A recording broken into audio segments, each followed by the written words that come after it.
बिस्मिल्लाहिर्रहमानिर्रहीम। अस्सलाम वालेकुम। इहदिना सिरातल मुस्तक़ीम।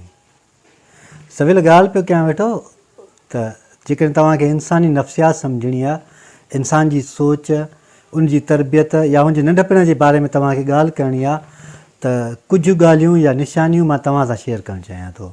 शायदि उहे तव्हांजे कमु अची वञनि या तव्हांजे लाइ मददगार साबित थी सघनि त तव्हां पंहिंजे भाउ जे लाइ, सौट, रिश्तेदार या कंहिं दोस्त जे लाइ अंदाज़ो हणी सघो त हू कहिड़ी शख़्सियत जो मालिक आहे। जेकॾहिं को माण्हू तव्हां सां गुफ़्तगू करे थो पियो, हू तव्हां सां ॻाल्हाए थो पियो त अचानक तव्हां हुनजी ॻाल्हि कटियो।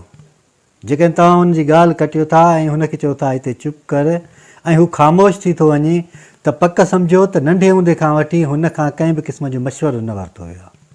जेकॾहिं हुन खां मशवरो वरितो वञे हा त जंहिं वक़्तु तव्हां हुनजी ॻाल्हि कटियो पिया त हू ऑटोमेटिकली तव्हांखे चए हा त मुंहिंजी ॻाल्हि ॿुधो ऐं उन ई ॻाल्हि खे ॿुधाइण खां पोइ हू तव्हांखे पंहिंजी राय पेश करे हा। पर जेकॾहिं हू चुप करे वियो त इन मां अंदाज़ो लॻी सघिजे थो त जॾहिं बि घर में फ़ैसिलो कयो वियो या हुनजे ॻोठ में या इलाइक़े में त हुनखे अलॻि रखियो वियो। जेकॾहिं को माण्हू तव्हांजी हद खां वधीक ख़्यालु रखे थो ऐं तव्हांजो केयर करे थो, तव्हांखे सम्झे थो, तव्हां सां हमदर्दीअ सां पेश अचे थो त ॿिनि क़िस्मनि जूं अलामतूं थी सघनि थियूं त हुन माज़ीअ में या पाण तकलीफ़ ॾिठी आहे या कंहिं माण्हूअ खे तकलीफ़ ॾिनी आहे ऐं पाण खे सुधारणु चाहे थो। जेकॾहिं हुन पाण तकलीफ़ ॾिठी हूंदी त हुनखे अहसासु हूंदो ऐं उन अहसास जे बदौलती हू तव्हांजी मदद कंदो ऐं तव्हां सां सुठे नमूने सां पेश ईंदो। कुझु माण्हू अहिड़ा हूंदा आहिनि जेके पंहिंजी जज़्बात ज़ाहिर न करे सघंदा आहिनि। तव्हां उन्हनि जे आॾो जेकॾहिं का बि ॻाल्हि रखंदव त हू चुप करे वेंदा ऐं जेकॾहिं उन्हनि खे को ॾुखु हूंदो, तकलीफ़ हूंदी, परेशानी हूंदी त उहा हू ज़ाहिर न करे सघंदा आहिनि ऐं रोई पवंदा आहिनि।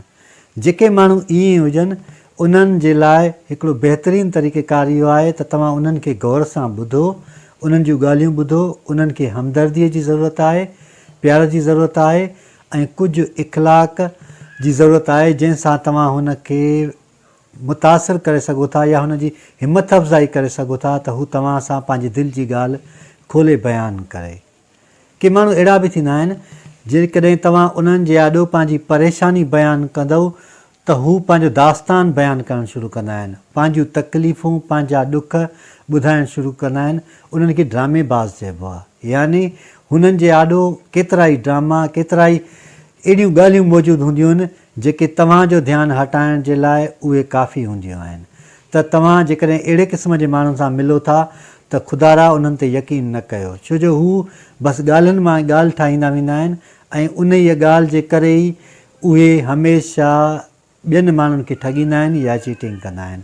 उनखां पोइ जेकॾहिं को माण्हू तव्हांजे साम्हूं पंहिंजे ख़ानदान जी, भाउ जी, रिश्तेदारनि जी, रिश्तेदार त परे रहिया वञी, मतिलबु वेझे कंहिं ख़ानदान जी, पुट जी जे लाइ घटि वधि ॻाल्हाए थो पियो या उनजी लाइ शिकायतूं करे थो पियो त ख़ुदारा उन खां कॾहिं बि पंहिंजे फैमिली जा मसइला न पुछियो, छो जो हू उन खे जज न करे सघंदो ऐं हू तव्हांखे गाइड सही नमूने सां न करे सघंदो। हीअ कुझु ॻाल्हियूं हुयूं जेके तव्हांजे ऐं असांजी ज़िंदगीअ लाइ अहम आहिनि ऐं मददगार साबित थी सघनि थियूं। अवां सभिनी जी महिरबानी। अलाह साईं असां सभिनी खे सिधो रस्तो ॾेखारे ऐं सिधे रस्ते ते हलण जी तौफ़ीक़ अता फ़रमाए।